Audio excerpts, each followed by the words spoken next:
From the Conference Center at Temple Square in Salt Lake City, this is the Saturday afternoon session of the 188th Annual General Conference of The Church of Jesus Christ of Latter-day Saints, with speakers selected from the general authorities and general officers of the church. The music for this session is provided by a combined choir of students attending Institutes of Religion in the Salt Lake City, Utah area. This broadcast is furnished as a public service by Bonneville Distribution. Any reproduction, recording, transcription, or other use of this program without written consent is prohibited. President Dallin H. Oaks, First Counselor in the First Presidency of the Church, will conduct this session.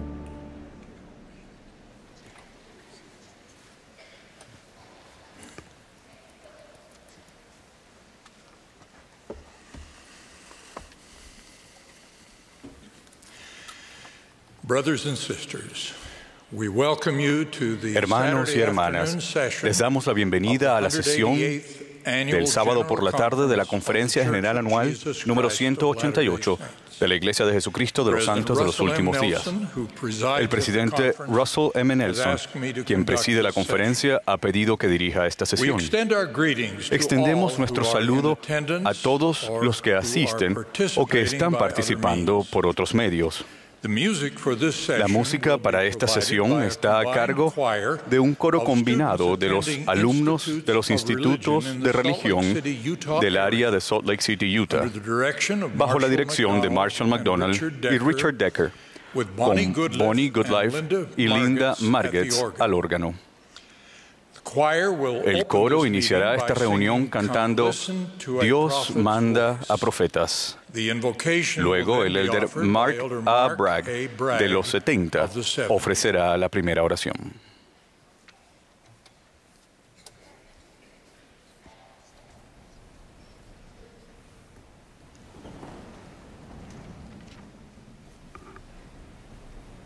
And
Nuestro amado y bondadoso Padre Celestial, a medida que inclinamos nuestras cabezas hacia ti en esta conferencia maravillosa en el cual tenemos el tiempo y la oportunidad de fortalecer nuestra fe en ti, en tu Hijo y su expiación, agradecemos a esta bella oportunidad. Agradecemos de escuchar la voz del profeta.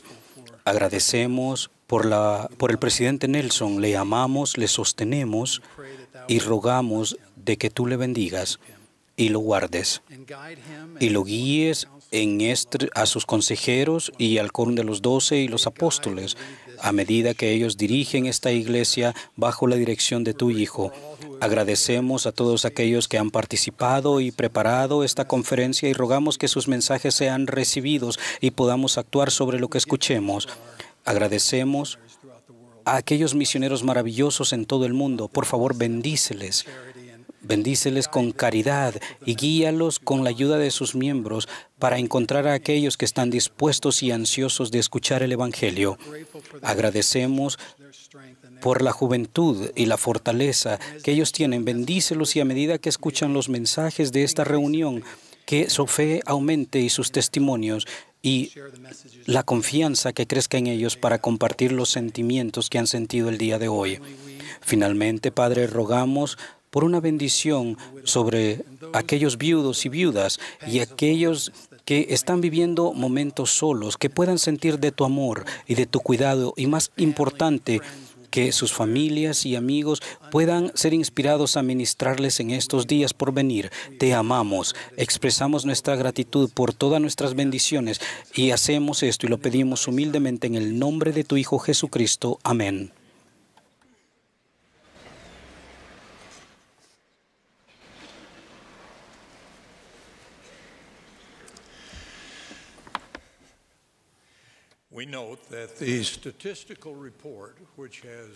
Les informamos que el informe estadístico que tradicionalmente ha sido presentado durante esta sesión de la Conferencia General de abril ahora será publicado en lds.org inmediatamente después de esta sesión y se incluirá en el ejemplar de la conferencia de la revista de la Iglesia.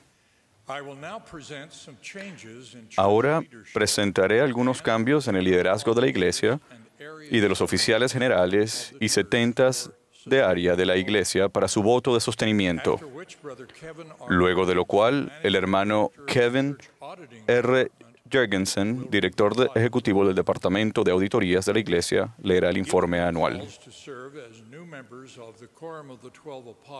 Con sus llamamientos para servir como nuevos miembros del Quórum de los 12 Apóstoles, se propone que relevemos a los élderes Garrett W. Gunn y Ulises Suárez como miembros de la presidencia de los 70. Además, relevamos a los élderes Craig C. Christensen, Lynn G. Robbins y Juan A. Uceda por su servicio como miembros de la presidencia de los 70, que se hará efectivo el 1 de agosto de 2018.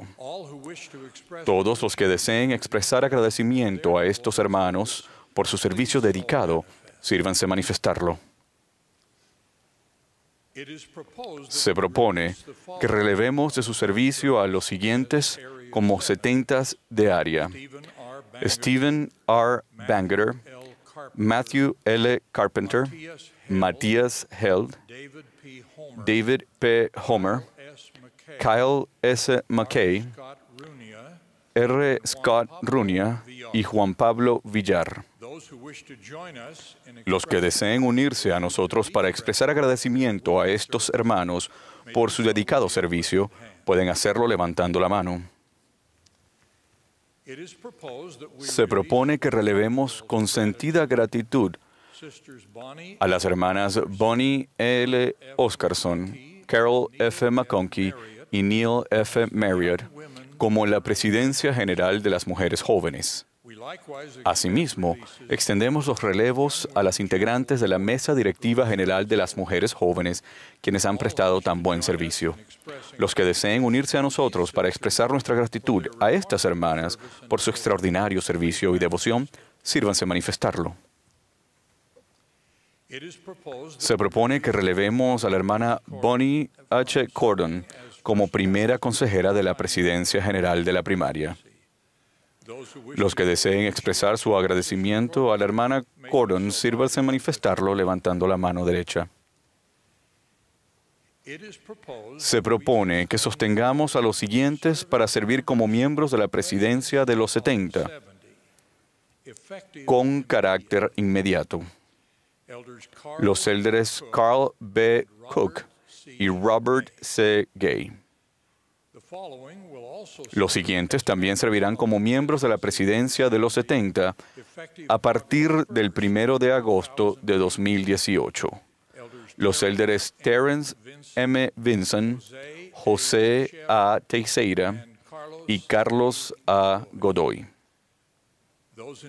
Todos los que estén a favor, sírvanse manifestarlo.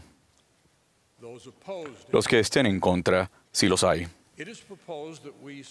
Se propone que sostengamos a los siguientes como nuevos 70 autoridades generales: Stephen R. Bangerter, Matthew L. Carpenter, Jack N. Gerard, Matthias Held, David P. Homer, Kyle S. McKay, Juan Pablo Villar y Takashi Wada. Todos los que estén a favor, sírvanse manifestarlo. Los que estén en contra, con la misma señal. Se propone que sostengamos a los siguientes como nuevos 70 de área: Richard K.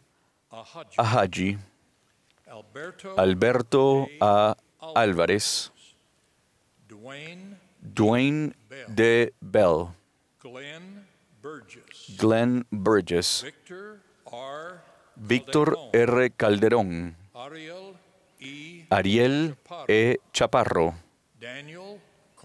Daniel Córdoba, John N. Craig, Michael Sisla, William H. Davis, Richard J. DeVries, Kyler G. Domínguez, Sean Douglas, Michael A. Dunn, Kenneth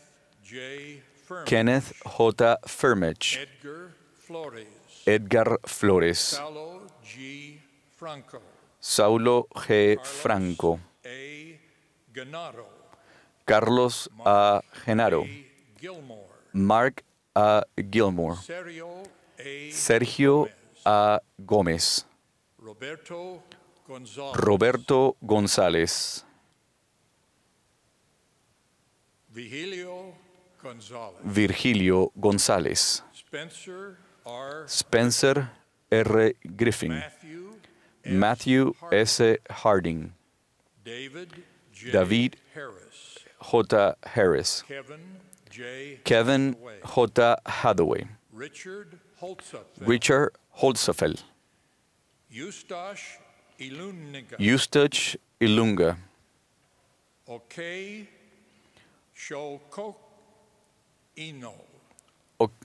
Okechukwu E. Imo, Peter M. Johnson, Michael D. Jones, Pungwe S. Kongolo, George Kenneth Lee, Artemio C. Maligón,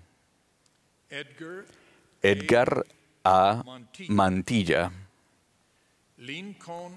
Lincoln P. Martins, Clement M. Matsuago Tata, Carl R. Maurer, Daniel S. Mer II, Glenn D. Mela, Isaac K. Morrison,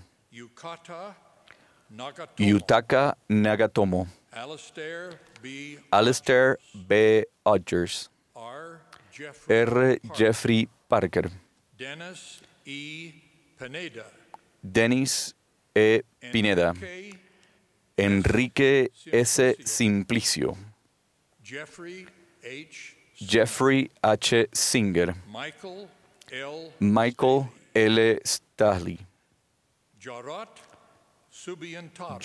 Subiantoro, Jeffrey K. Wetzel, Michael S. Wilstead, Helmut Wondra y David L. Wright. Todos los que estén a favor, sírvanse manifestarlo. Los que estén en contra, si los hay.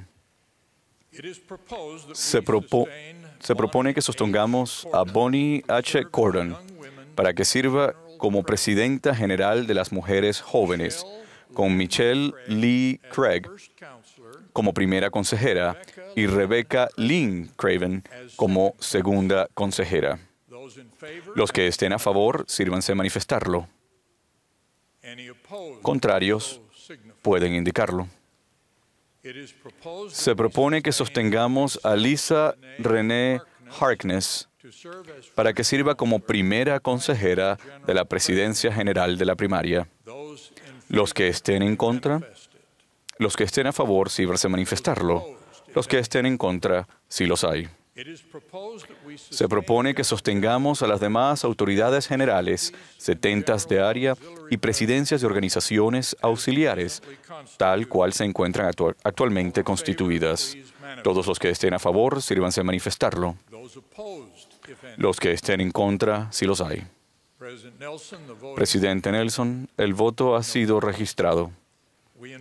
Invitamos a quienes se hayan opuesto a cualquiera de los sostenimientos propuestos a que se comuniquen con su presidente de estaca.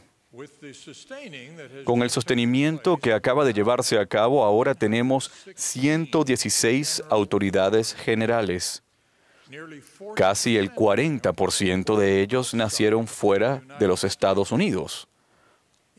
En Alemania, Brasil, México, Nueva Zelanda, Escocia, Canadá, Corea del Sur, Guatemala, Argentina, Italia, Zimbabue, Uruguay, Perú, Sudáfrica, Samoa Americana, Inglaterra, Puerto Rico, Australia, Venezuela, Kenia, Filipinas, Portugal, Fiji, China, Japón, Chile, Colombia y Francia. Hermanos y hermanas, agradecemos su fe y oraciones continuas a favor de los líderes de la Iglesia. Ahora invitamos a los nuevos 70 autoridades generales, a la nueva Presidencia General de las Mujeres Jóvenes y a la hermana Harkness de la Presidencia General de la Primaria a que ocupen su lugar en el estrado.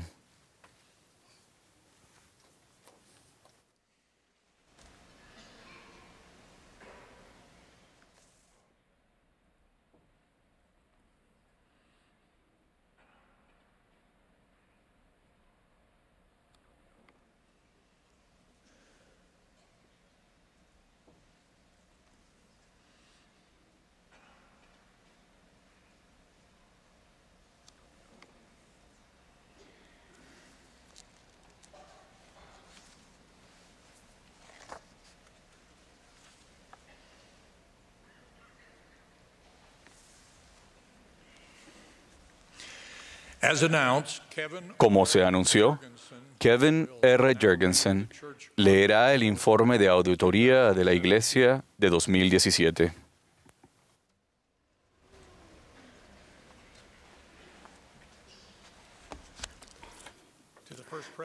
A la primera presidencia de la Iglesia de Jesucristo de los Santos de los Últimos Días, estimados hermanos, tal como se indica por revelación en la sección 120 de Doctrina y Convenios, el Consejo encargado de la disposición de diezmos, compuesto por la primera presidencia, el quórum de los 12 apóstoles y el obispado presidente, autoriza el gasto de los fondos de la Iglesia. Las entidades de la Iglesia distribuyen los fondos conforme a los presupuestos, normas y procedimientos aprobados. La auditoría de la Iglesia, que está compuesta de profesionales acreditados y es independiente de todos los demás departamentos, tiene la responsabilidad de llevar a cabo las auditorías con el fin de proporcionar en una forma razonable seguridad en cuanto a los donativos recibidos, los gastos efectuados y la protección de los bienes de la Iglesia. Basándose en las auditorías llevadas a cabo, Auditoría de la Iglesia es de la opinión de que en todos los aspectos pertinentes, los donativos recibidos, gastos efectuados y bienes de la Iglesia del año 2017 se han registrado y administrado de acuerdo con los presupuestos, normas y prácticas de contabilidad de la Iglesia que han sido aprobados. La Iglesia observa las prácticas que se enseñan a los miembros de vivir dentro de un presupuesto, evitar las deudas y ahorrar para los tiempos de necesidad. Atentamente, el Departamento de Auditorías de la Iglesia, Kevin R. Jergenson, director gerente.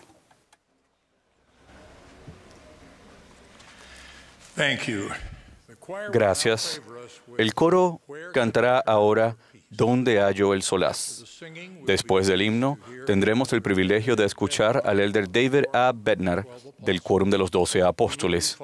Le seguirá el elder Taylor G. Godoy de los 70.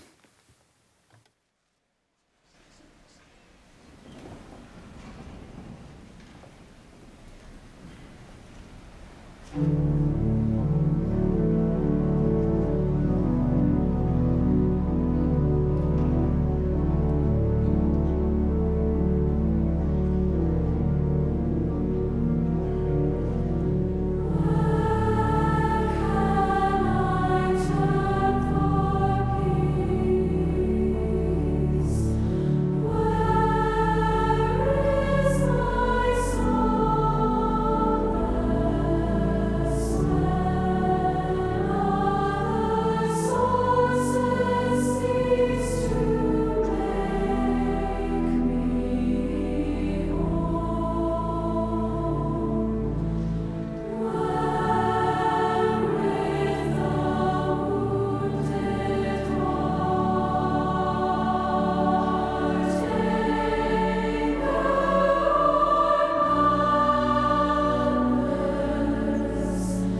Me regocijo en la sagrada oportunidad de sostener a los líderes de nuestra iglesia y doy la bienvenida de todo corazón al quórum de los 12 apóstoles, al Elder Gong y al Elder Soares. Su ministerio bendecirá a personas y familias de todo el mundo y estoy ansioso por servir y aprender con ellos.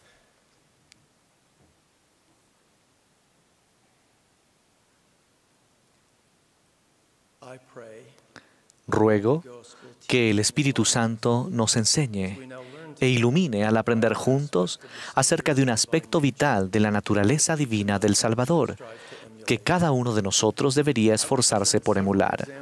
Presentaré varios ejemplos que destacan esa cualidad de Cristo antes de determinar el atributo específico más adelante en mi mensaje. Por favor, presten atención a cada ejemplo y consideren junto conmigo las posibles respuestas a las preguntas que plantearé. Ejemplo número 1. En el Nuevo Testamento aprendemos acerca de un joven rico que le preguntó a Jesús: «Maestro bueno, ¿qué bien haré para tener la vida eterna?». El Salvador le mandó primeramente que guardara los mandamientos. Enseguida, el Maestro dio al joven un requisito adicional que se adaptaba a sus necesidades y circunstancias específicas. Le dijo Jesús: «Si quieres ser perfecto, anda, vende lo que tienes y da a los pobres, y tendrás tesoro en el cielo, y ven, sígueme». Y al oír el joven esta palabra se fue triste, porque tenía muchas posesiones. Comparen la respuesta del joven rico con la experiencia de Amulek, tal como se describe en el Libro de Mormón. Amulek era un hombre trabajador y próspero que tenía muchos parientes y amigos. Se describió a sí mismo como un hombre que fue llamado muchas veces y no quiso oír, un hombre que sabía acerca de las cosas de Dios, mas no quiso saber. Siendo un hombre básicamente bueno, a Amulek lo distraían las preocupaciones mundanas, al igual que al joven rico que se describe en el Nuevo Testamento. Aunque previamente había endurecido el corazón, Amulek obedeció la voz de un ángel, recibió al profeta Alma en su casa y le proporcionó alimento. Despertó espiritualmente durante la visita de Alma y fue llamado a predicar el Evangelio. Amulek abandonó todo su oro, su plata y sus objetos preciosos por la palabra de Dios y fue rechazado por los que antes eran sus amigos y también por su padre y sus parientes. ¿A qué se debe la diferencia entre las respuestas del joven rico y la de Amulek? Ejemplo número 2. Durante un peligroso periodo de guerra que se describe en el Libro de Mormón, se produjo un intercambio de epístolas entre Moroni, el capitán de los ejércitos nefitas, y Paorán, el juez superior y gobernador de la tierra. Moroni, cuyo ejército padecía a causa del apoyo deficiente del gobierno, le escribió a Paorán por vía de reprobación y lo acusó a él y a los otros líderes de desidia, pereza, negligencia e incluso de ser traidores. Paorán fácilmente podría haberse molestado con Moroni por sus acusaciones incorrectas, pero no lo hizo. Respondió compasivamente y describió una rebelión contra el gobierno acerca de la cual Moroni no estaba al tanto. Y luego Paorán declaró: «He aquí, Moroni, te digo que no me regocijo por vuestras grandes aflicciones. Sí, ello contrista mi alma. Me has censurado en tu epístola, pero no importa. No estoy enojado, antes bien, me regocijo en la grandeza de tu corazón». ¿A qué se debe la respuesta mesurada de Paorán a las acusaciones de Moroni? Ejemplo número 3. En la conferencia general hace 6 meses, el presidente Russell M. Nelson describió su respuesta a la invitación del presidente Thomas S. Monson de estudiar, reflexionar y aplicar las verdades que se hallan en el Libro de Mormón. dijo lo siguiente: he procurado seguir su consejo. Entre otras cosas, he hecho listas de lo que es el Libro de Mormón, lo que afirma, lo que refuta, lo que cumple, lo que aclara y lo que revela.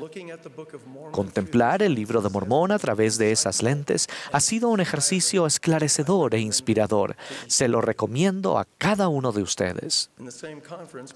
De igual modo, el presidente Henry B. Eyring hizo hincapié en la importancia que la solicitud del presidente Monson tenía en su vida. Él observó: he leído el Libro de Mormón todos los días durante más de 50 años, por lo que hubiera sido razonable pensar que las palabras del presidente Monson iban dirigidas a otra persona. Sin embargo, al igual que muchos de ustedes, sentí que la exhortación y la promesa del profeta me invitaban a hacer un esfuerzo mayor. El feliz resultado para mí y para muchos de ustedes ha sido lo que el profeta prometió.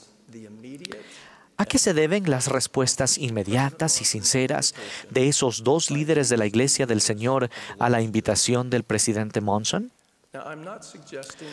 No estoy sugiriendo que las respuestas espiritualmente potentes de Amulek, de Paoran, del presidente Nelson y del presidente Eyring se deban a una sola cualidad de Cristo. Ciertamente, muchos atributos y experiencias interrelacionados condujeron a la madurez espiritual que se manifiesta en la vida de esos 4 nobles siervos.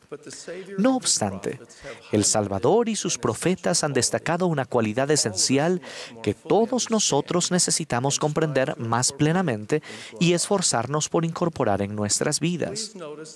Fíjense, por favor, en la característica que el Señor utilizó para describirse a sí mismo en el siguiente pasaje de las Escrituras: llevad mi yugo sobre vosotros y aprended de mí, que soy manso y humilde de corazón, y hallaréis descanso para vuestras almas. Es esclarecedor el hecho de que el Salvador eligió recalcar la mansedumbre entre todos los atributos y virtudes que potencialmente podría haber seleccionado. Se percibe un modelo similar en una revelación que recibió el profeta José Smith en 1829. El Señor declaró: aprende de mí y escucha mis palabras. Camina en la mansedumbre de mi espíritu, y en mí tendrás paz. La mansedumbre es un atributo que caracteriza al Redentor y se distingue por una justa receptividad, una sumisión voluntaria y un firme autocontrol. Esa cualidad nos sirve para comprender más plenamente las reacciones respectivas de Amulek, de Paoran, del presidente Nelson y del presidente Eyring. Por ejemplo, el presidente Nelson y el presidente Eyring respondieron de manera justa y rápida a la invitación del presidente Monson de leer y estudiar el Libro de Mormón. Aunque ambos hombres servían en puestos importantes y visibles de la Iglesia y habían estudiado las Escrituras extensamente durante décadas, demostraron por sus respuestas que no vacilaban ni tenían un sentimiento de su propia importancia personal. Amulek se sometió voluntariamente a la voluntad de Dios, aceptó el llamado de predicar el Evangelio y dejó atrás sus cómodas circunstancias y relaciones familiares. Y Paoran fue bendecido con perspectiva y un firme autocontrol para actuar en lugar de reaccionar, mientras explicaba a Moroni los desafíos que surgían de una rebelión contra el gobierno. En el mundo contemporáneo se suele malentender la cualidad de la mansedumbre que Cristo posee. La mansedumbre es fuerte, no débil. Es activa, no pasiva. Es valiente, no tímida. Es controlada, no excesiva. Es modesta, no engrandecida a sí misma. Y es benévola, no jactanciosa. Una persona mansa no se ofende fácilmente, no es presumida ni dominante y reconoce fácilmente los logros de los demás. Si bien la humildad generalmente denota dependencia en Dios y la constante necesidad de su guía y apoyo, una característica distintiva de la mansedumbre es la receptividad espiritual particular para aprender del Espíritu Santo, así como de las personas que puedan parecer menos capaces, experimentadas o educadas, o que quizás no ocupen puestos importantes, o que de alguna manera no parezcan tener mucho que aportar. Recordarán cómo Naamán, capitán del ejército del rey de Siria, venció su orgullo y aceptó con mansedumbre el consejo de sus siervos de obedecer al profeta Eliseo y lavarse en el río Jordán 7 veces. La mansedumbre es la protección principal contra la orgullosa ceguera que suele surgir de la prominencia, de la posición, del poder, de la riqueza y de la adulación. La mansedumbre es un atributo que se logra mediante el deseo, el justo ejercicio del albedrío moral y el constante esfuerzo por retener la remisión de nuestros pecados. Es además un don espiritual el cual podemos apropiadamente buscar. Sin embargo, debemos recordar los propósitos por los que se otorga tal bendición, o sea, para beneficiar y servir a los hijos de Dios. A medida que venimos al Salvador y le seguimos, cada vez estaremos más y más capacitados para llegar a ser más como Él. El Espíritu nos inviste de poder para tener un autocontrol disciplinado y una actitud firme y apacible. Por lo tanto, llegamos a ser mansos como discípulos del Maestro y no es solo algo que hacemos. Moisés fue instruido en toda la sabiduría de los egipcios y era poderoso en sus palabras y hechos. No obstante, era muy manso, más que todos los hombres que había sobre la tierra. Su conocimiento y capacidad podrían haberlo llenado de orgullo, pero en vez de ello, el atributo y el don espiritual de la mansedumbre con la que fue bendecido aminoraron la arrogancia en su vida y lo engrandecieron como un instrumento para lograr los propósitos de Dios. Los ejemplos más majestuosos y significativos de la mansedumbre se encuentran en la vida del Salvador mismo. El grandioso Redentor, aquel que descendió debajo de todo y sufrió, sangró y falleció para limpiarnos de toda maldad, tiernamente lavó los pies polvorientos de sus discípulos. Tal mansedumbre es una característica distintiva del Señor como siervo y líder. Jesús proporciona el máximo ejemplo de receptividad justa y de sumisión voluntaria al sufrir intensa agonía en Getsemaní. Y cuando llegó a aquel lugar, les dijo a sus discípulos: «Orad para que no entréis en tentación». Y puesto de rodillas, oró, diciendo: «Padre, si quieres, pasa de mí esta copa, pero no se haga mi voluntad, sino la tuya». La mansedumbre del Salvador en esa experiencia eternamente esencial y sumamente dolorosa nos demuestra a cada uno la importancia de poner la sabiduría de Dios por encima de nuestra propia sabiduría. La constancia de la sumisión voluntaria del Señor y el firme autocontrol son inspiradores e instructivos para todos nosotros. Cuando una compañía armada de guardias del templo y soldados romanos llegaron a Getsemaní para capturar y arrestar a Jesús, Pedro sacó su espada y le cortó la oreja derecha al siervo del sumo sacerdote. El Salvador tocó entonces la oreja del siervo y lo sanó. Tengan en cuenta que Él brindó ayuda y bendijo al hombre que lo habría capturado y que utilizó el mismo poder celestial que podría haber evitado que fuese capturado y crucificado. Consideren también cómo el Maestro fue acusado y condenado ante Pilato para ser crucificado. Cuando fue entregado, Jesús declaró: «¿Acaso piensas que no puedo orar a mi Padre ahora y que Él no me daría más de 12 legiones de ángeles?» Sin embargo, el juez eterno de vivos y muertos paradójicamente fue juzgado ante un político suplente provisional. Pero Jesús no le respondió ni una palabra, de tal manera que el gobernador se maravillaba mucho. La mansedumbre del Salvador se manifiesta en su respuesta disciplinada, en su firme autocontrol y al no estar dispuesto a ejercer su poder infinito para beneficio personal. Mormón menciona que la mansedumbre es el fundamento del cual surgen todas las aptitudes y los dones espirituales. De manera que si un hombre tiene fe, es necesario que tenga esperanza, porque sin fe no puede haber esperanza. Y además, he aquí os digo que el hombre no puede tener fe ni esperanza, a menos que sea manso y humilde de corazón, porque si no, su fe y su esperanza son vanas, porque nadie es aceptable a Dios sino los mansos y humildes de corazón.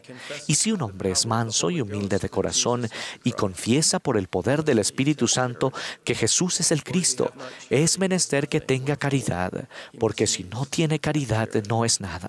Por tanto, es necesario que tenga caridad. El Salvador declaró: bienaventurados los mansos, porque ellos recibirán la tierra como heredad. La mansedumbre es un aspecto esencial de la naturaleza divina y la podemos recibir y cultivar en nuestras vidas a causa de la expiación del Salvador y mediante ella. Testifico que Jesucristo es nuestro Redentor resucitado y viviente, y prometo que Él nos guiará, nos protegerá y fortalecerá a medida que caminemos en la mansedumbre de su Espíritu. Declaro mi testimonio firme de esas verdades y promesas en el sagrado nombre del Señor Jesucristo. Amén.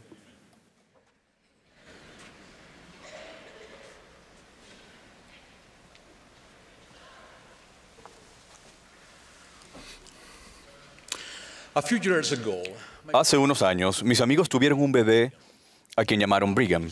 Después de su nacimiento, se le diagnosticó una rara afección llamada síndrome de Hunter, que tristemente significaba que Brigham tendría una vida corta.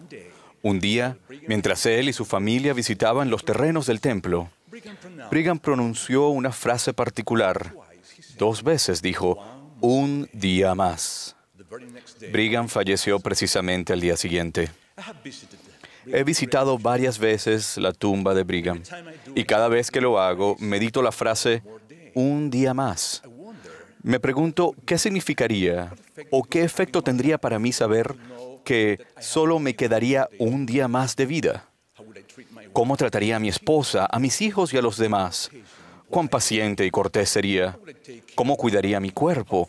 ¿Con cuánto fervor oraría y escudriñaría las Escrituras? Creo que de una forma u otra, todos en algún momento reconoceremos que tenemos un día más. Reconocimiento que debemos utilizar con prudencia el tiempo que tenemos. En el Antiguo Testamento leemos la historia de Ezequías, rey de Judá. El profeta Isaías le anunció a Ezequías que la vida de éste estaba a punto de terminar.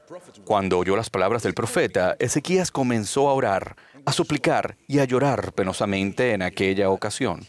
Jehová añadió 15 años a la vida de Ezequías.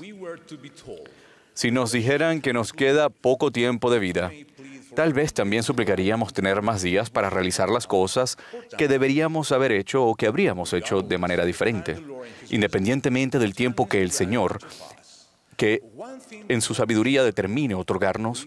De una cosa podemos estar seguros: todos tenemos un hoy para vivir y la clave para que ese día sea de éxito es estar dispuestos a sacrificar. El Señor dijo: he aquí el tiempo presente es llamado hoy, hasta la venida del Hijo del Hombre, y en verdad es un día de sacrificio. La palabra sacrificio se deriva de las palabras latinas sacer, que significa sagrado, y facere, que significa hacer. En otras palabras, hacer las cosas sagradas, rendirles honor. Por sacrificio se dan bendiciones. ¿De qué manera hará el sacrificio que nuestros días sean significativos y benditos? Primero, el sacrificio personal nos fortalece y da valor a las cosas por las que nos sacrificamos. Hace algunos años, en un domingo de ayuno, una hermana mayor se acercó al púlpito para dar su testimonio. Vivía en la ciudad de Iquitos, en la Amazonía peruana. Relató que desde el momento de su bautismo siempre había tenido la meta de recibir las ordenanzas del templo en Lima, Perú. Durante años pagó fielmente un diezmo íntegro y ahorró sus escasos ingresos.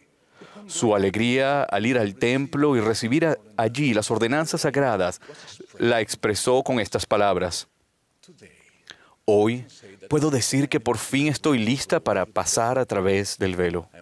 Soy la mujer más feliz del mundo. He ahorrado dinero. No tienen idea de cuánto tiempo para visitar el templo.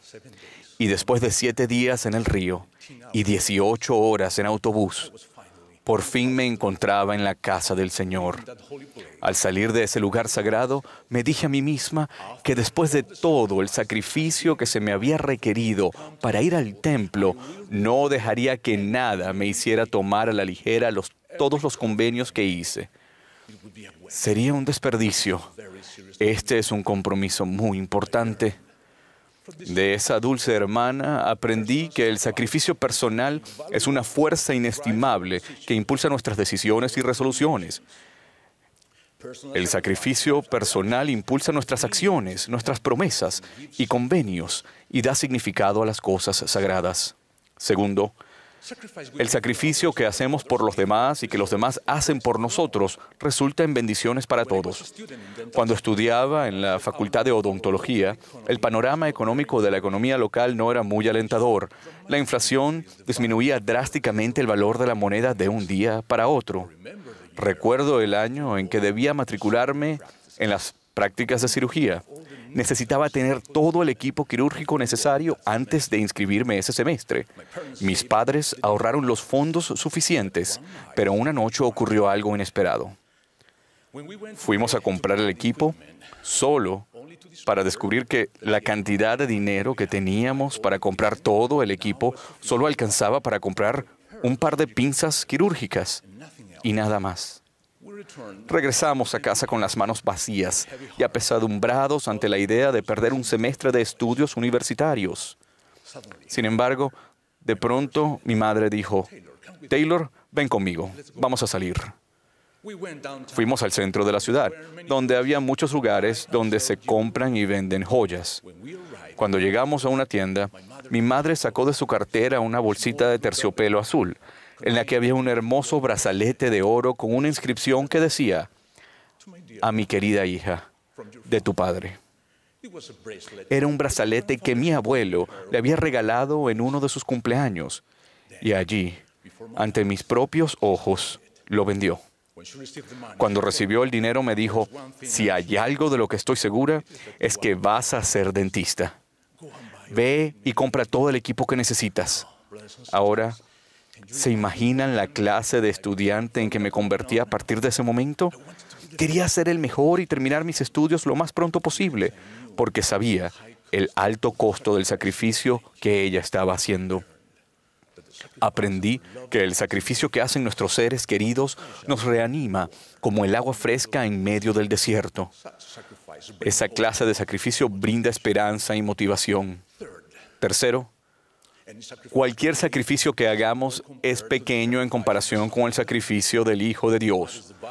¿Cuál es el valor de incluso un preciado brazalete de oro comparado con el sacrificio del mismo Hijo de Dios? ¿Cómo podemos honrar ese sacrificio infinito?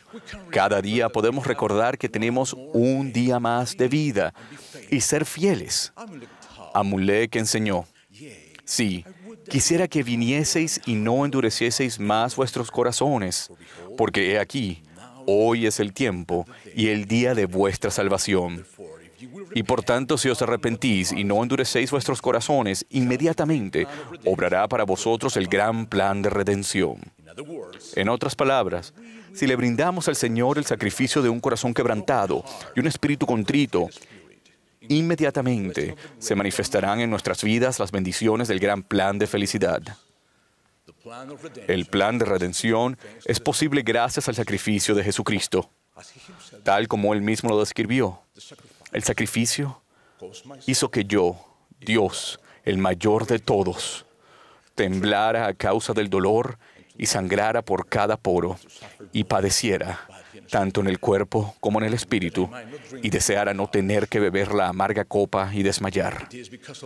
Y es por ese sacrificio, después de seguir el proceso del arrepentimiento sincero, que podemos sentir que se nos quita el peso de nuestros errores y pecados, De hecho, la culpa, la vergüenza, el dolor, la tristeza y el degradarnos a nosotros mismos son reemplazados por una conciencia tranquila, felicidad, alegría y esperanza. Al mismo tiempo, cuando honramos su sacrificio y nos sentimos agradecidos por él, podemos recibir en gran medida el intenso deseo de ser mejores hijos de Dios, de permanecer alejados del pecado y de guardar los convenios como nunca antes. Entonces, al igual que Enos, después de recibir el perdón de sus pecados, sentiremos el deseo de sacrificarnos y de procurar el bienestar de nuestros hermanos y hermanas. Y estaremos más dispuestos en todos los un día más a seguir la invitación que nos hizo el presidente Howard W. Hunter cuando dijo: resuelvan una discrepancia, busquen a un amigo olvidado, desechen una sospecha y reemplácenla con confianza. Den una respuesta amable, alienten a la juventud, manifiesten su lealtad a la palabra y obra. Guarden una promesa, olviden una ofensa, perdonen a un enemigo, pidan disculpas, traten de comprender, examinen lo que exigen los demás, piensen primero en alguien más, sean bondadosos, amables, rían un poco más, expresen gratitud. Den la bienvenida a un desconocido. Hagan feliz a un niño. Expresen su amor con palabras y vuelvan a hacerlo todo. Ruego que llenemos nuestros días con ese impulso y con la fuerza que nos brinda el sacrificio personal y el sacrificio que nosotros hagamos o recibamos de los demás. Y de manera especial ruego que disfrutemos de la paz y del regocijo que nos brinda el sacrificio del unigénito. Sí, esa paz que se menciona cuando leemos que Adán cayó para que los hombres existiesen y que existen los hombres, ustedes, para que tengan gozo. Ese gozo es el verdadero gozo que solo el sacrificio y la expiación del Salvador Jesucristo pueden proporcionar. Es mi oración que le sigamos a Él, que le creamos, que lo amemos y que sintamos el amor que demostró en su sacrificio cada vez que tengamos la oportunidad de vivir un día más. En el nombre de Jesucristo. Amén.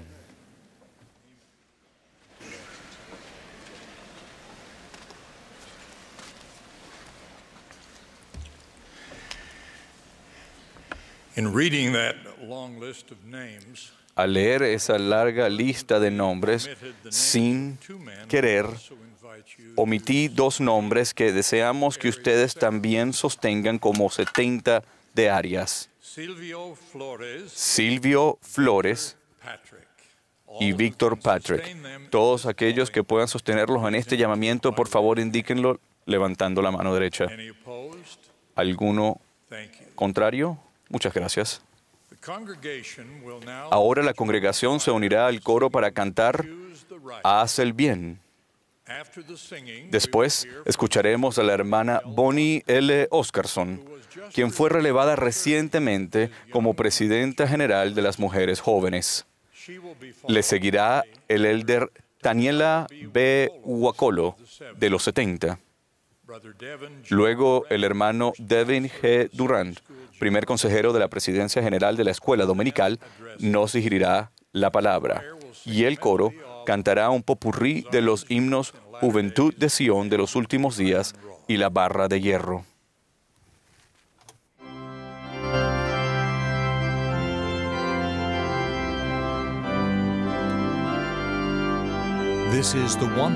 Esta es la Conferencia General Anual número 188 de la Iglesia de Jesucristo de los Santos de los Últimos Días.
Hace un año, en la sesión general del sacerdocio, el obispo Harold Cosset habló a los hombres de la Iglesia y describió cómo los poseedores del sacerdocio arónico y de Melquisedec son compañeros inseparables al llevar a cabo la obra de salvación.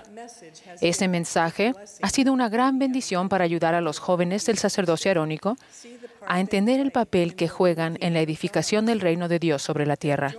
Su servicio conjunto fortalece a la Iglesia y profundiza la conversión y el compromiso en los corazones de nuestros jóvenes, a medida que comprenden cuán valiosa es su contribución y cuán gloriosa es esta obra. Hoy deseo que mis palabras se sumen a ese mensaje, al hablar de las mujeres jóvenes, quienes son igualmente necesarias e imprescindibles para llevar a cabo la obra del Señor en sus familias y en la Iglesia. Al igual que el obispo Cosset, durante mi parte de mi adolescencia viví en una pequeña rama y a menudo me pedían que cumpliera asignaciones y llamamientos que normalmente se habrían dado a los adultos. Por ejemplo, los jóvenes solíamos tomar la iniciativa para ayudar a organizar y llevar a cabo nuestras actividades y eventos especiales. Escribíamos obras de teatro, formábamos grupos de canto y participábamos plenamente en las reuniones. Fui llamada como directora de música y cada semana dirigía la música en la reunión sacramental. Fue una gran experiencia como joven de 16 años ponerme de pie cada domingo frente a los miembros y dirigir el canto de los himnos. Sentía que era necesaria y sabía que tenía algo que ofrecer. Las personas confiaban en que yo estaría ahí y me encantaba sentirme útil. Aquella experiencia me ayudó a edificar mi testimonio de Jesucristo y, al igual que le sucedió al obispo Cosset, ancló mi vida al servicio en el Evangelio. Cada miembro debe saber lo mucho que se le necesita. Cada persona tiene algo importante que aportar y posee talentos y habilidades singulares que ayudan a que avance esta importante obra. Nuestros jóvenes tienen deberes del sacerdocio arónico descritos en Doctrina y Convenios que son más visibles. Para las jovencitas, sus padres y sus líderes, puede resultar menos evidente que desde el día en que se bautizan, ellas tienen responsabilidades adquiridas por convenio de llorar con los que lloran, sí, y consolar a los que necesitan consuelo, y ser testigos de Dios en todo tiempo y en todas las cosas y en todo lugar en el que estuvieren, aún hasta la muerte. Las jóvenes tienen oportunidades de cumplir con estas responsabilidades en sus barrios y ramas y cuando prestan servicio en presidencias de clase, consejos de juventud y otros llamamientos.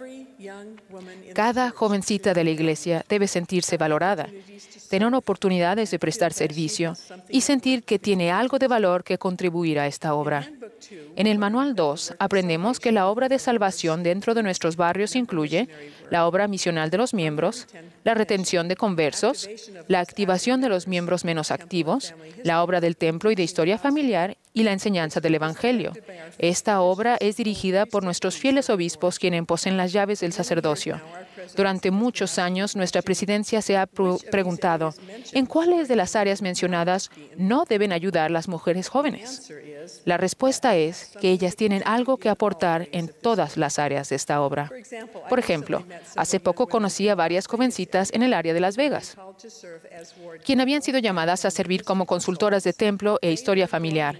Estaban radiantes de entusiasmo por poder enseñar y ayudar a los miembros de su barrio a encontrar a sus antepasados.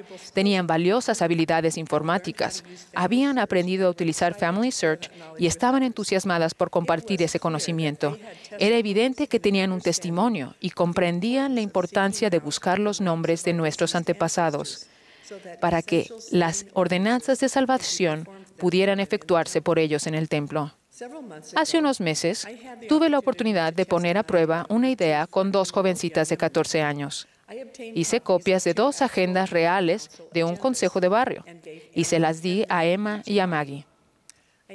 Les pedí que leyeran las agendas y vieran si había algún punto de acción en los que ellas pudieran ayudar. Emma vio que una nueva familia iba a mudarse al barrio y dijo que podía ayudarles a trasladarse y desempacar. Pensó que podía hacerse amiga de los hijos de la familia y enseñarles su nueva escuela. Ella vio que pronto se celebraría una cena de barrio y sintió que había diversas maneras en las que ella podría prestar servicio. Maggie observó que había varias personas mayores en el barrio que necesitaban recibir visitas y hermanamiento. Dijo que le encantaría visitar a estos maravillosos miembros mayores. También sintió que podía ayudar a los miembros del barrio a aprender a utilizar las redes sociales. En realidad no había nada en las agendas en las que esas dos jóvenes no pudieran ayudar. Quienes participan en los consejos y tienen llamamientos en el barrio, ven a las jovencitas como recursos valiosos para ayudar a cubrir las muchas necesidades en el barrio. Por lo general, hay una larga lista de situaciones que requieren algún servicio y a menudo solo pensamos en los adultos del barrio. Así como se ha invitado a nuestros poseedores del sacerdocio arónico a trabajar con sus padres y otros miembros del sacerdocio de Melquisedec, nuestras jóvenes pueden ser llamadas a prestar servicio y atender las necesidades del barrio con sus madres y otras hermanas. Ellas son capaces, están ansiosas y dispuestas a hacer mucho más que asistir a la iglesia los domingos. Al considerar las funciones que se espera que nuestras jovencitas asuman en un futuro próximo, podemos preguntarnos qué clase de experiencias podríamos proporcionarles ahora para ayudarles a prepararse para ser misioneras, eruditas del Evangelio, líderes en las organizaciones auxiliares, obreras del templo, esposas, madres, mentoras y amigas. Ellas pueden comenzar ahora a desempeñar muchas de esas funciones. A menudo se les pide a los jóvenes que ayuden a dar las lecciones en sus clases dominicales. Oportunidades de prestar servicio están a su alcance ahora, que antes realizaban los obreros de ordenanzas o voluntarios en el templo al ir a efectuar bautismos por los muertos. Actualmente se invita a las niñas de edad primaria a asistir a las reuniones de preparación para el templo y el sacerdocio, que les ayuda a entender que ellas también son participantes importantes de la obra dirigida por el sacerdocio. Ellas están aprendiendo que todos, tanto hombres como mujeres, son receptores de las bendiciones del sacerdocio y todos pueden asumir un papel activo. Obispos, sabemos que sus responsabilidades a menudo son agobiantes, pero de igual manera que una de sus prioridades es presidir en los quórums del sacerdocio, el Manual 2 indica que el obispo y sus consejeros brindan liderazgo a los del sacerdocio a la organización de las mujeres jóvenes, velan por las mujeres jóvenes y fortalecen a las jóvenes trabajando con los padres y las líderes. También dice, el obispo y sus consejeros participan regularmente en las reuniones, proyectos de servicio y actividades. Estamos agradecidas por los obispos que dedican su tiempo a visitar las clases de las mujeres jóvenes y brindan a las jovencitas oportunidades de ser más que meras espectadoras de esta obra. Gracias por asegurarse de que sus jovencitas sean participantes valiosas. Estas oportunidades de servir de maneras significativas las bendicen mucho más que las actividades en las que solo se entretienen. A ustedes, jovencitas de la Iglesia, sus años de adolescencia pueden ser intensos y a menudo desafiantes. Hemos observado que un mayor número de ustedes luchan con problemas de autoestima, ansiedad, incluso depresión. Mirar hacia afuera, en lugar de enfocarnos en nuestros propios problemas, tal vez no resuelva todas estas cosas, pero el servicio a menudo aligera la carga y hace que los desafíos no parezcan tan duros. Una de las mejores maneras de aumentar los sentimientos de autoestima es mostrar, a través de nuestro servicio a otros, que tenemos mucho de valor que ofrecer. Les insto a levantar las manos y a servir voluntariamente cuando noten necesidades a su alrededor. Al cumplir con las responsabilidades que han adquirido por convenio y participan en la edificación del reino de Dios, las bendiciones fluirán en su vida y descubrirán el profundo y duradero gozo del discipulado. Hermanos y hermanas, nuestras jovencitas son asombrosas, tienen talento, entusiasmo, energía ilimitada y son compasivas y afectuosas. Ellas desean prestar servicio. Necesitan saber que son valiosas e imprescindibles en la obra de salvación. Igual que el sacerdocio arónico prepara a los jóvenes varones para un servicio mayor a medida que avanzan al sacerdocio de Melquisedec, nuestras jóvenes se están preparando para ser miembros de la organización de mujeres más grandiosas de la tierra, la Sociedad de Socorro.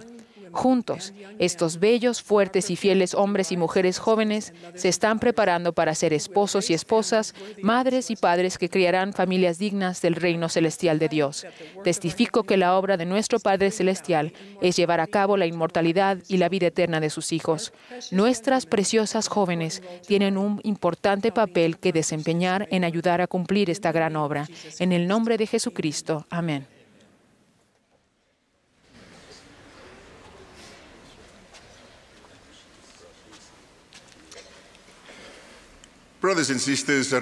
Hermanos y hermanas, me regocijo con ustedes en el Evangelio o la doctrina de Cristo. Una vez un amigo le preguntó al elder Neil L. Anderson, entonces de los 70, qué se sentía al hablar frente a 21,000 personas en el centro de conferencias. El elder Anderson respondió: lo que a uno lo pone nervioso no son las 21,000 personas, sino las 15 autoridades generales que están sentadas detrás de uno. En ese momento me reí, pero ahora siento lo mismo. Cuánto amo y sostengo a estos 15 hombres como profetas, videntes y reveladores. El Señor le dijo a Abraham que por medio de su posteridad y del sacerdocio, todas las familias de la tierra serían bendecidas con las bendiciones del Evangelio, sí, de vida eterna. Esas bendiciones prometidas del Evangelio y el sacerdocio fueron restauradas a la tierra. Y luego, en 1842, el profeta José Smith administró la investidura a un número reducido de hombres y mujeres. Mercy Fielding Thompson era una de ellas. El profeta le dijo: esta investidura la sacará de las tinieblas a una luz maravillosa. Hoy deseo centrarme en las ordenanzas de salvación, las cuales nos darán a ustedes y a mí una luz maravillosa. En Leales a la Fe dice: una ordenanza es un acto sagrado y formal realizado por la autoridad del sacerdocio. Las ordenanzas que son esenciales para la exaltación se llaman ordenanzas de salvación y son el bautismo, la confirmación, la ordenación al sacerdocio de Melquisedec para los varones, la investidura del templo y el sellamiento del matrimonio. El elder David A. Bednar enseñó: las ordenanzas de salvación y exaltación que se administran en la iglesia restaurada del Señor constituyen canales autorizados por medio de los cuales pueden fluir las bendiciones y los poderes del cielo en la vida de cada persona. Como a las dos caras de una moneda, todas las ordenanzas salvadoras van acompañadas de convenios con Dios. Dios nos ha prometido bendiciones y honramos fielmente dichos convenios. El profeta Amulek declaró: esta vida es cuando el hombre debe prepararse para comparecer ante Dios. ¿Cómo nos preparamos? Al recibir ordenanzas dignamente. Además debemos, en palabras del presidente Russell M. Nelson, mantenernos en la senda del convenio. El presidente Nelson prosiguió: su compromiso de seguir al Salvador haciendo convenios con Él y luego guardando esos convenios abrirá la puerta a cada privilegio y bendición espirituales que están disponibles para las mujeres, los hombres y los niños en todas partes. Como muchos de ustedes, John y Bonnie Newman han recibido las bendiciones espirituales que prometió el presidente Nelson. Un domingo, después de asistir a la iglesia con sus 3 niños pequeños, Bonnie le dijo a John, quien no era miembro de la iglesia: no puedo hacer esto sola. Debes decidir si vienes a mi iglesia con nosotros o si eliges una iglesia a la que podamos ir juntos. Pero los niños necesitan saber que su papá también ama a Dios. El domingo siguiente y cada domingo a partir de entonces, John no solo asistió, sino que a lo largo de los años también sirvió tocando el piano en muchos barrios, ramas y primarias. Tuve el privilegio de reunirme con John en abril de 2015 y en esa reunión comentamos que la mejor manera en que él podía manifestar su amor por Bonnie era que la llevase al templo, pero eso no era posible a menos que él se bautizara. Después de asistir a la Iglesia de Jesucristo de los Santos de los Últimos Días por 39 años, John se bautizó en 2015. Un año más tarde, John y Bonnie fueron sellados en el templo de Memphis, Tennessee. 20 años después de que ella había recibido su propia investidura, su hijo de 47 años, Robert, dijo sobre su papá: papá realmente ha progresado desde que recibió el sacerdocio.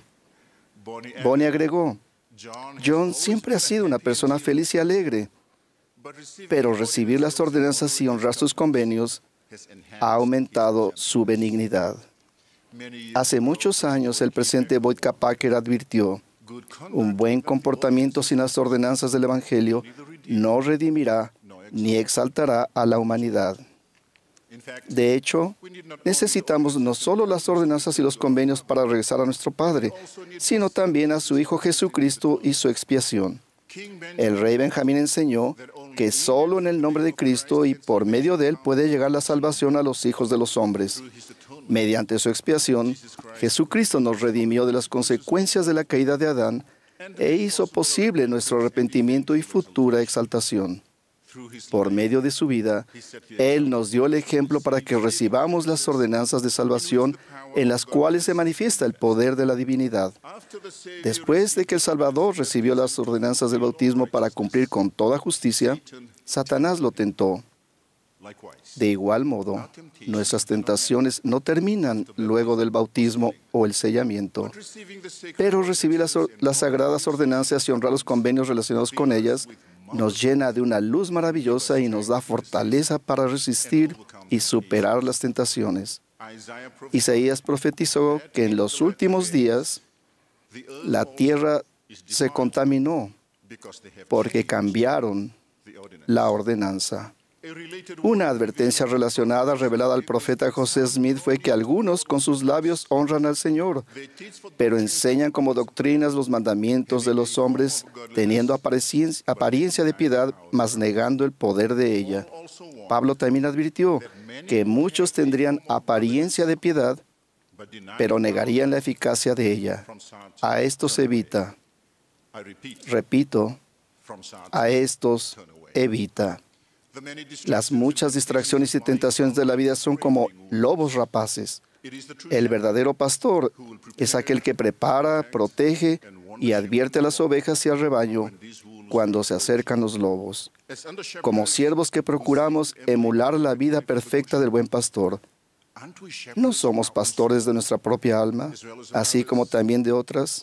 Con el consejo de los profetas, videntes y reveladores, a quienes acabamos de sostener, y con el poder y el don del Espíritu Santo, podemos ver venir a los lobos si estamos alertas y preparados. Por el contrario, cuando pastoreamos nuestra alma y la de otras personas de forma descuidada, podemos esperar que haya víctimas. El descuido produce víctimas. Invito a cada uno de nosotros a ser un pastor fiel. La Santa Cena es una ordenanza que nos ayuda a permanecer en la senda y tomarla dignamente. Es evidencia de que estamos guardando los convenios relacionados con todas las demás ordenanzas. Hace algunos años, mientras mi esposa Anita y yo prestábamos servicio en la misión Arkansas Little Rock, salí a enseñar con 2 jóvenes misioneros. Durante la lección, el buen hermano al que estábamos enseñando dijo: «He ido a su iglesia. ¿Por qué tienen que comer pan y beber agua cada domingo? En nuestra iglesia lo hacemos 2 veces al año, en Pascua y en Navidad. Y eso es muy significativo». Compartimos con él que se nos manda reunirnos con frecuencia para participar del pan y vino. Leímos en voz alta Mateo 26 y 3 Nefi 18. Respondió que aún así no veía la necesidad. Entonces compartimos la siguiente comparación. Imagine que sufre un accidente de tráfico muy grave. Se encuentra herido e inconsciente. Alguien pasa por allí. Y al ver que usted está inconsciente, llama al número de emergencias 911. Lo atienden y recupera la conciencia. Le preguntamos a este hermano: cuando usted pudiera reconocer su entorno, ¿qué preguntas tendría? Respondió: desearía saber cómo llegué allí y quién me encontró. Querría agradecerle todos los días por haberme salvado la vida. Compartimos con este buen hermano que el Salvador nos salvó la vida y que debemos agradecerle cada día, todos los días. Luego le preguntamos: al saber que Él dio su vida por usted y por nosotros, ¿cuán a menudo desea comer el pan y beber el agua como emblemas de su cuerpo y sangre? Dijo: lo entiendo. Pero hay algo más. Su iglesia no es alegre como la nuestra. A lo que respondimos: ¿qué haría si el Salvador Jesucristo entrara por esa puerta? Respondió: me pondría de rodillas de inmediato. Le preguntamos: ¿no es eso lo que siente cuando entra en las capillas santo de los últimos días? ¿Reverencia por el Salvador? Exclamó: lo entiendo. Vino a la iglesia ese domingo de Pascua de Resurrección y siguió asistiendo. Invito a cada uno de nosotros a preguntarse, ¿qué ordenanzas, entre ellas la Santa Cena, necesito recibir y qué convenios necesito hacer, guardar y honrar? Les prometo que participar en ordenanzas y honrar los convenios que se relacionan con ellas les dará una luz maravillosa y protección en este mundo cada vez más oscuro. En el nombre de Jesucristo. Amén.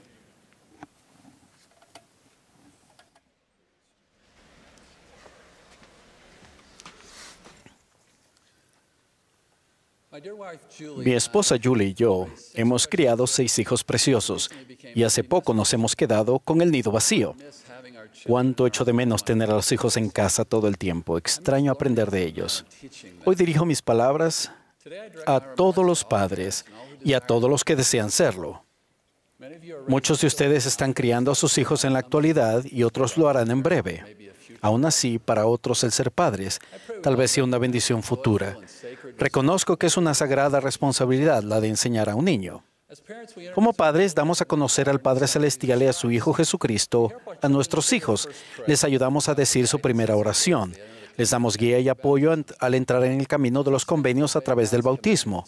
Le enseñamos los mandamientos, los instruimos acerca del plan que Él tiene y les ayudamos a reconocer los susurros del Espíritu Santo.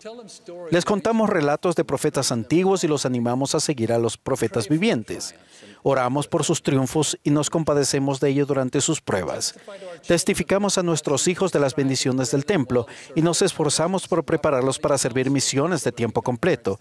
Les damos consejo amoroso cuando ellos mismos se convierten en padres, pero aún entonces jamás dejamos de serlos. Nunca se nos releva de esos llamamientos eternos. Reflexionemos ahora en algunas de las maravillosas oportunidades que tenemos de enseñar a nuestros hijos en casa. Empecemos con la noche de hogar, que era una prioridad importantísima en el hogar fiel en el que me crié. No recuerdo lecciones específicas, pero sí recuerdo que nunca pasó una semana sin tenerla. Yo sabía que era importante. Recuerdo una de mis actividades favoritas de la noche de hogar. Papá invitaba a uno de sus hijos a pasar la prueba. Le daba al hijo una serie de instrucciones como primero ve a la cocina y abre y cierra la nevera. Luego corre hasta mi cuarto y agarra un par de calcetines de mi armario. Entonces vuelve aquí, salta 3 veces y di, lo hice, papá. Me encantaba cuando me tocaba a mí. Quería cumplir cada paso correctamente y apreciaba el momento cuando podía decir, lo hice, papá. Esa actividad me ayudó a desarrollar mi confianza y facilitó que un joven inquieto prestara atención cuando mamá o papá enseñaban. El presidente Gordon B. Hinckley enseñó, si tienen alguna duda en cuanto a las virtudes de la noche de hogar, pónganla a prueba. Reúnan a sus hijos a su alrededor, enséñenles, compartan su testimonio, lean las Escrituras y pasen un buen tiempo. Siempre va a haber oposición para que no hagamos la noche de hogar. A pesar de ello, los invito a buscar una manera de sortear esos obstáculos y hacerla. Denle prioridad a esa noche divertida. La oración familiar es otra prioridad importante. Me encanta la manera en que el padre del presidente N. Eldon Tanner le enseñó a orar.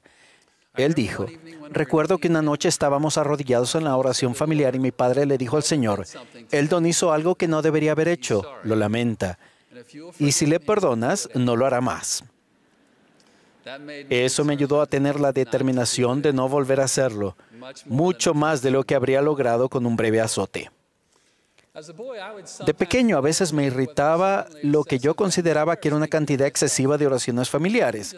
Y pensaba, ¿pero no oramos hace unos minutos? Ahora que soy padre, sé que una familia nunca ora demasiadas veces. Siempre me ha impresionado la manera en que el Padre Celestial presenta a Jesucristo como su Hijo amado. Me encanta orar por mis hijos llamándolos por su nombre mientras oyen cómo le expreso al Padre Celestial el aprecio por ellos. Parece que no hay una manera mejor de transmitir amor a nuestros hijos que cuando oramos con ellos o les damos una bendición. Se imparten lecciones poderosas y perdurables cuando las familias se unen en oración. Las enseñanzas que brindamos los padres se parecen a un médico que está de guardia. Siempre debemos estar listos para enseñar a los hijos porque nunca sabemos cuándo habrá la ocasión.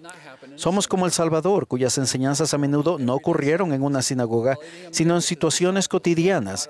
Cuando comía con sus discípulos, sacaba agua de un pozo o pasaba cerca de una higuera.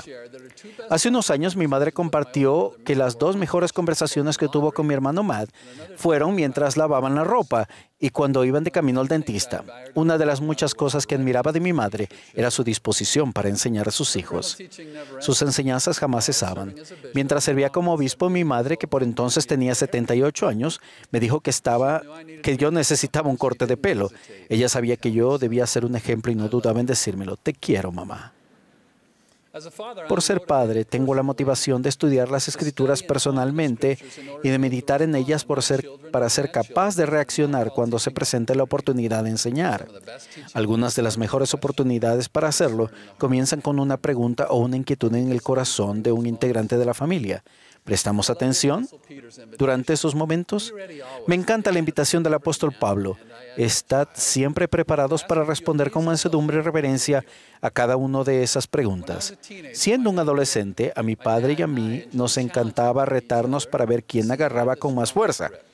Apretábamos la mano del contrario tan fuerte como nos era posible para que el otro hiciera muecas de dolor. Ahora no parece muy divertido, pero de algún modo lo era entonces. Después de una de aquellas batallas, papá me miró a los ojos y me dijo, hijo, tienes manos fuertes. Espero que siempre tengas fuerza para nunca tocar a una jovencita de la manera inapropiada. Y entonces me invitó a seguir siendo moralmente limpio y ayudar a otras personas a hacer lo mismo. El elder Douglas L. Callister compartió lo siguiente. Mientras regresaba a casa del trabajo, mi padre dijo de manera espontánea, hoy pagué el diezmo. Escribí, gracias, en el cheque. Estoy muy agradecido al Señor por bendecir a nuestra familia. Entonces el elder Callister rindió tributo a su padre y maestro. Enseñó tantos actos como actitudes de obediencia. Me parece sabio que de vez en cuando nos preguntemos qué les enseño o qué les estoy enseñando a mis hijos a través de mis actos y actitudes de obediencia. El estudio de las Escrituras en familia es el momento idóneo para enseñar doctrina. El presidente Russell M. Nelson dijo, los padres no solo han de aferrarse a la palabra del Señor, sino que tienen el mandato divino de enseñarlas a sus hijos. Durante la crianza de nuestros hijos, Julie y yo procuramos ser coherentes y creativos. Un año decidimos leer el Libro de Mormón como familia en español. Fue esa la razón por la que el Señor llamó a cada uno de nuestros hijos a misiones de habla hispana. Me emocioné profundamente cuando el hermano Brian K. Ashton compartió conmigo que él y su padre leyeron juntos cada página del Libro de Mormón durante su último año de secundaria. El hermano Ashton ama las Escrituras, las tiene escritas en la mente y en el corazón. Su padre plantó esa semilla cuando el hermano Ashton era un adolescente. Ahora que esa semilla ha crecido para convertirse en un árbol arraigado profundamente, el hermano Ashton enseña a su hijo de 8 años, quien le preguntó hace poco, papá, ¿cuándo me toca leer el Libro de Mormón contigo? Por último, el ejemplo es la enseñanza que más influencia tiene como padres. Se nos aconseja ser ejemplo de los creyentes en palabra, en conducta, amor, en espíritu, en fe y en pureza. Durante un viaje reciente, Julie y yo fuimos a la iglesia y vimos ese versículo en acción. Un joven que salía a la misión habló en la reunión sacramental y dijo, ustedes creen que mi padre es un hombre muy bueno en la capilla, pero... Hizo una pausa y me pregunté nervioso qué iba a decir.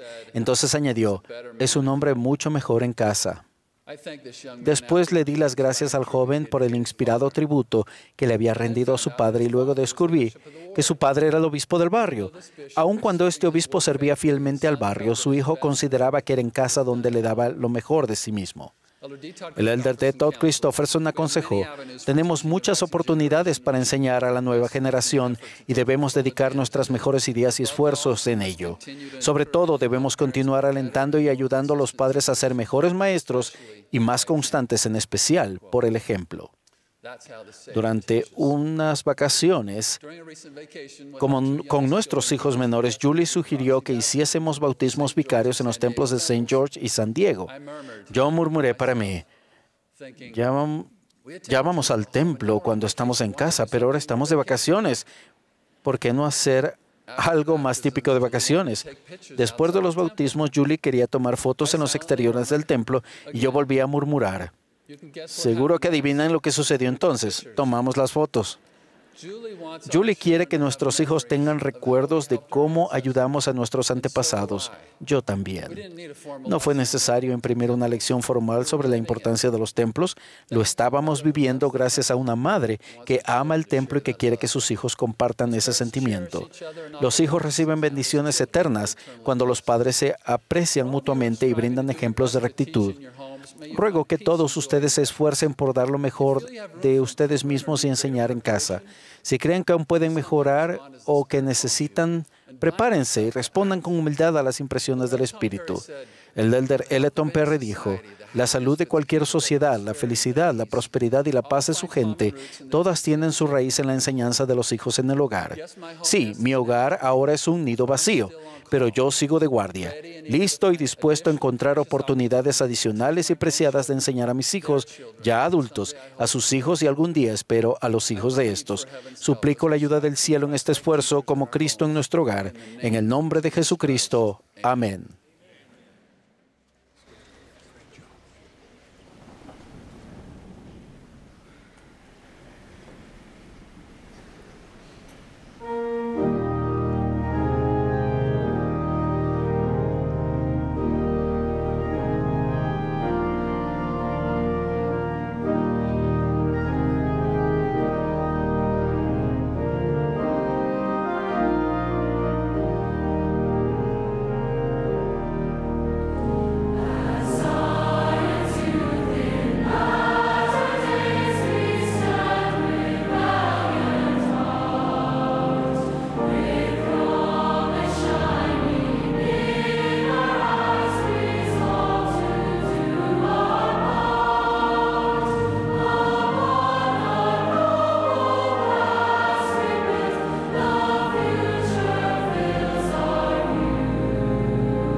Agradecemos a todos los que han discursado esta tarde y por la hermosa música proporcionada.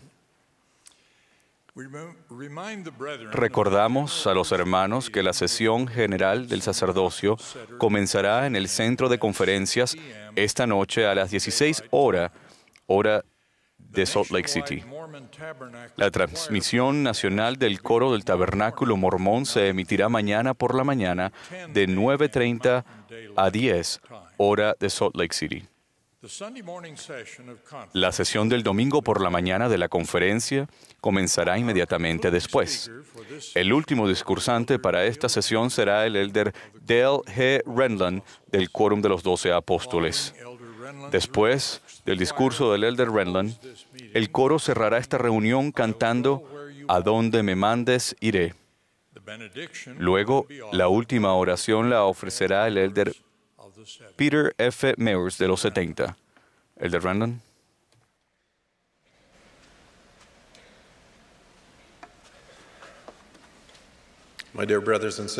Mis queridos hermanos y hermanas, las relaciones familiares pueden formar parte de las experiencias más gratificantes y a la vez exigentes que tengamos. Muchos de nosotros hemos afrontado algún tipo de fractura en el seno de nuestra familia. Una fractura semejante surgió entre dos héroes de la restauración de la Iglesia de Jesucristo en estos últimos días. Parley y Orson Pratt eran hermanos, conversos de los primeros tiempos y apóstoles ordenados. Cada uno de ellos afrontó una prueba de fe, pero la superó con un testimonio inquebrantable. Ambos sacrificaron mucho y contribuyeron enormemente a la causa de la verdad. Durante la época de Nauvoo, su relación se tornó tensa y culminó en una acalorada confrontación pública en 1846. Se produjo una ruptura profunda y prolongada. En un primer momento, Parley le escribió a Orson para resolver la disputa, pero Orson no contestó. Parley se dio por vencido, considerando que no volverían a comunicarse a menos que Orson diera ese paso.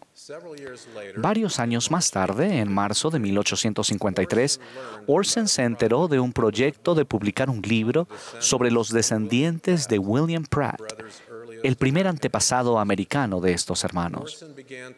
Orson comenzó a llorar como un bebé al vislumbrar este tesoro escondido de historia familiar. Su corazón se enterneció y tomó la decisión de reparar la brecha con su hermano. Orson le escribió a Parley: «Ahora, querido hermano, no hay nadie entre todos los descendientes de nuestro antepasado, el teniente William Pratt, que tenga un interés tan profundo en buscar sus descendientes como nosotros». Orson fue uno de los primeros en comprender que los santos de los últimos días tenemos la responsabilidad de buscar y compilar historias familiares para llevar a cabo las ordenanzas vicarias por nuestros antepasados. Su carta proseguía diciendo: «Sabemos que el Dios de nuestros padres ha puesto su mano en esto. Deseo pedir perdón por haber sido tan negligente en escribirte. Espero que me perdones». A pesar de sus testimonios inquebrantables, fue el amor por sus antepasados el catalizador para sanar una riña, curar una herida y procurar y conceder perdón. Cuando Dios nos guía a hacer algo, con frecuencia tiene muchos propósitos en mente. La obra del templo y de historia familiar no es solo para los muertos, sino que también bendice a los vivos. Para Orson y Parley, tornó el corazón del uno al otro. La obra del templo y de historia familiar aportó el poder de sanar lo que requería ser sanado. Como miembros de la Iglesia, verdaderamente tenemos la responsabilidad divina de buscar nuestros antepasados y compilar historias familiares. Esto es mucho más que una afición que se nos recomienda adoptar, ya que las ordenanzas de salvación son necesarias para todos los hijos de Dios. Debemos identificar a nuestros antepasados que murieron sin recibir las ordenanzas de salvación. Podemos llevar a cabo las ordenanzas de manera vicaria en los templos y nuestros antepasados pueden decidir aceptarlas. También se nos alienta a ayudar a los miembros del barrio y de la estaca con los nombres de su familia. Es verdaderamente increíble poder contribuir a redimir a los muertos, mediante la obra del templo y de historia familiar.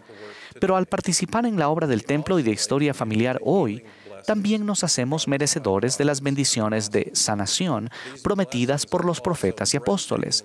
Estas bendiciones también son verdaderamente increíbles por su alcance, especificidad y consecuencias en la vida mortal.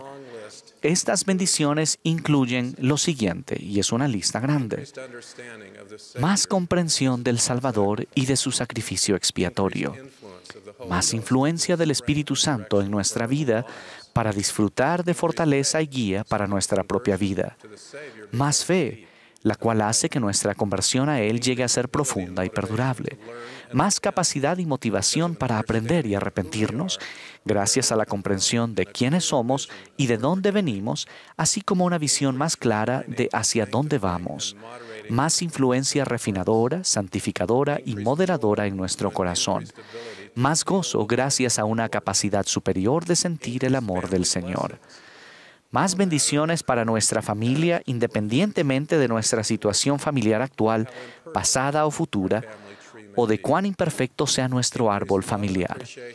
Más amor y aprecio por nuestros antepasados y familiares vivos, lo que hace que ya no nos sintamos solos.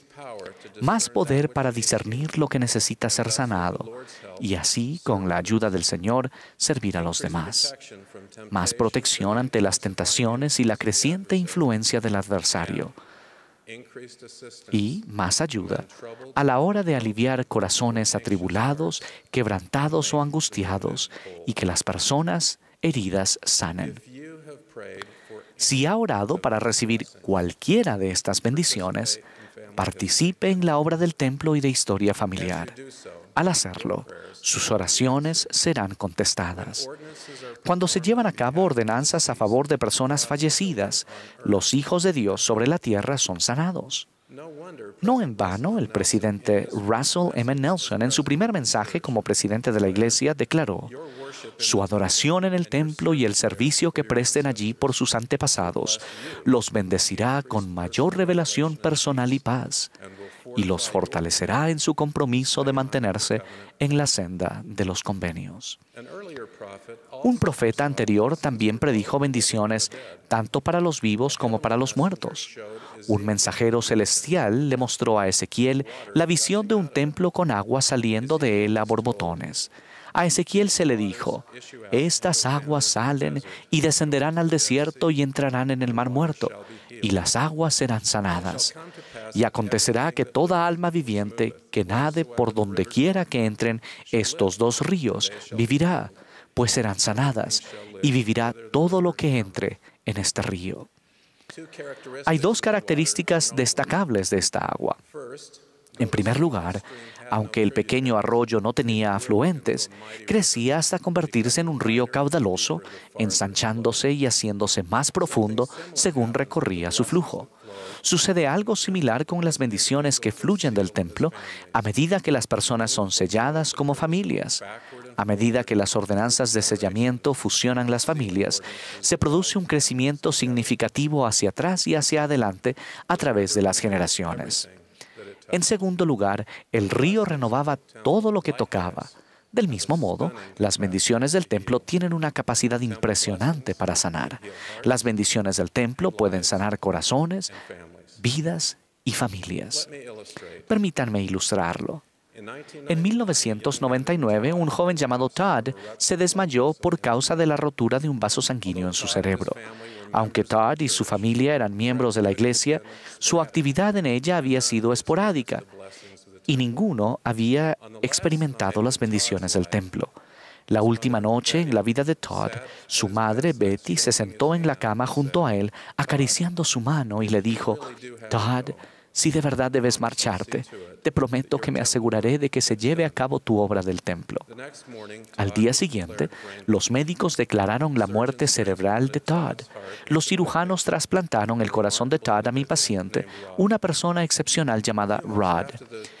Pocos meses tras el trasplante, Rod averiguó quién era la familia de la persona que le donó su corazón y comenzó a escribirse con ellos. Unos 2 años más tarde, la madre de Todd, Betty, invitó a Rod a estar presente cuando ella fue al templo por primera vez.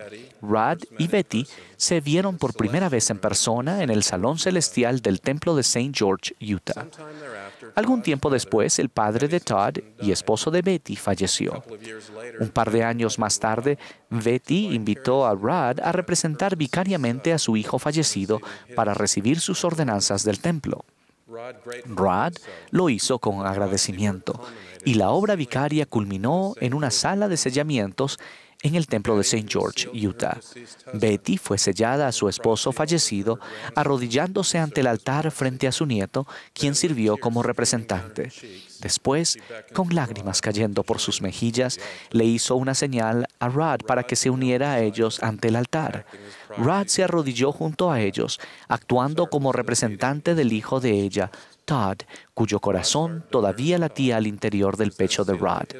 El donante del corazón de Rod, Todd, fue entonces sellado a sus padres por toda la eternidad.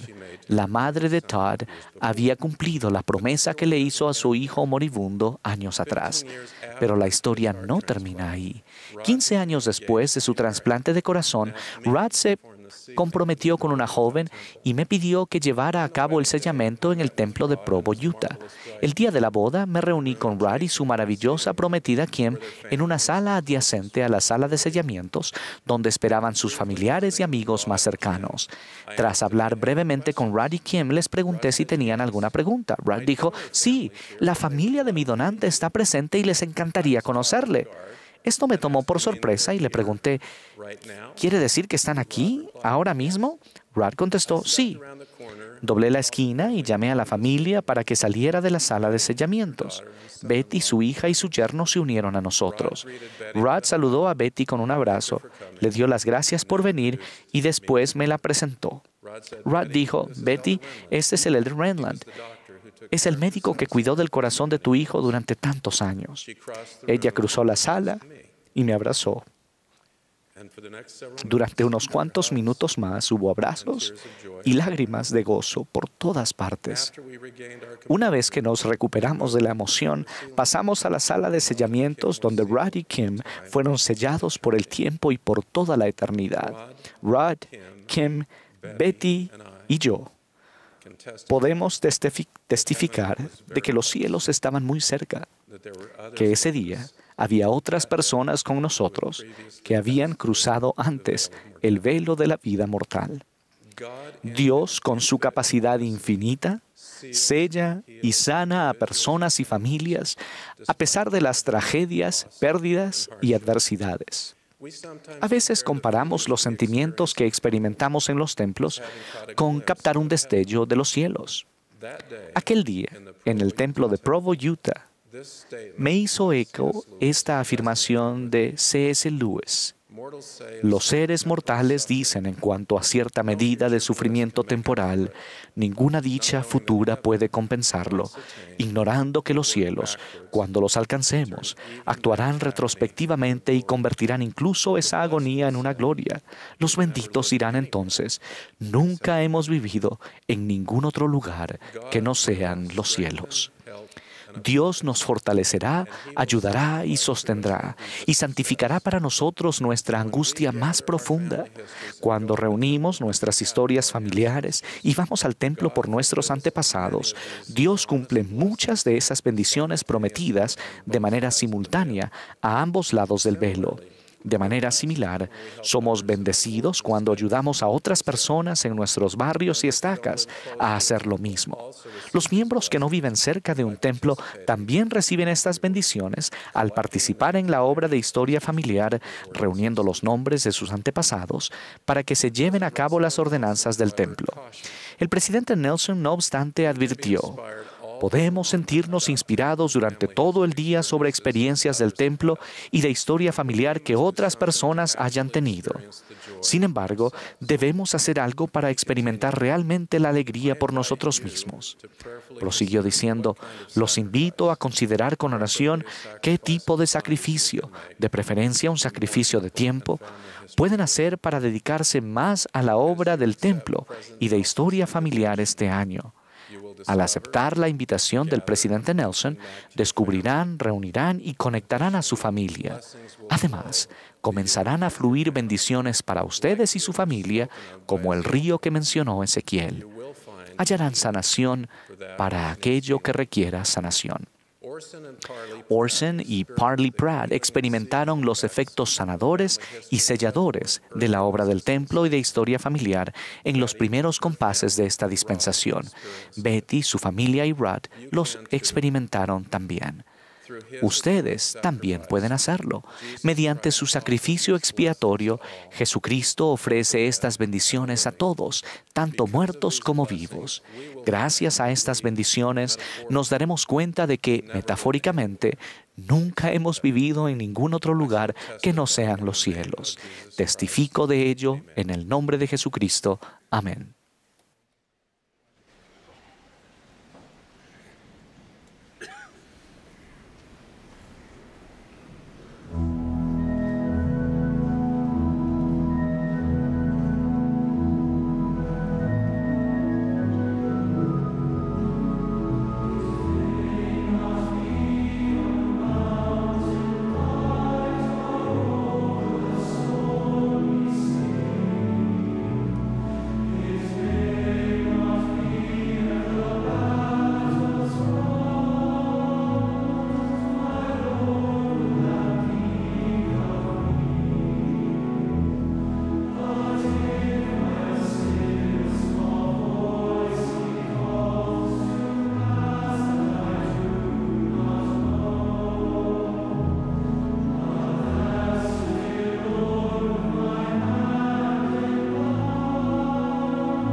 Nuestro querido Padre Celestial,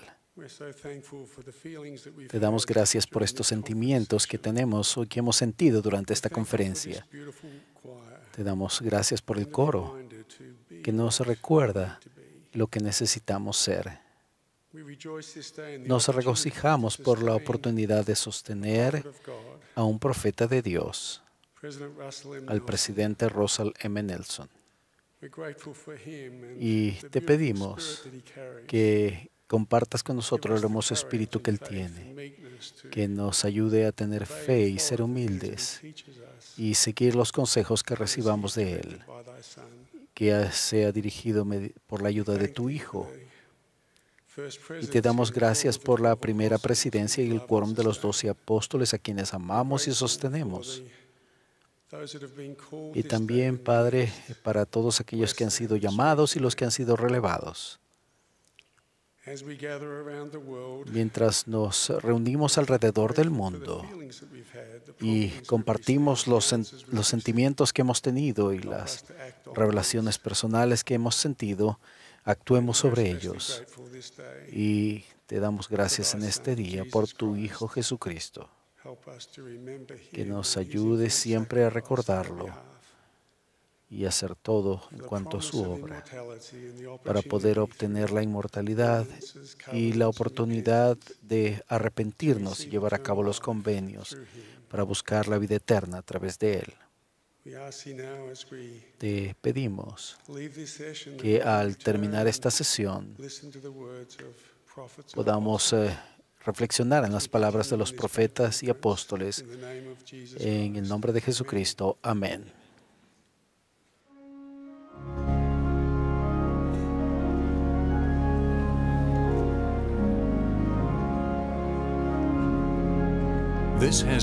Esta ha sido la transmisión de la Conferencia General Anual número 188 de la Iglesia de Jesucristo de los Santos de los Últimos Días. Los discursantes fueron seleccionados de entre las autoridades generales y los oficiales generales de la Iglesia. La música para esta sesión estuvo a cargo de un coro combinado de alumnos que asisten a los institutos de religión en el área Salt Lake City, Utah. Esta transmisión ha sido un servicio público de Bonneville Distribution. Se prohíbe cualquier reproducción, grabación, transcripción o uso de otra índole de este programa sin el debido consentimiento por escrito.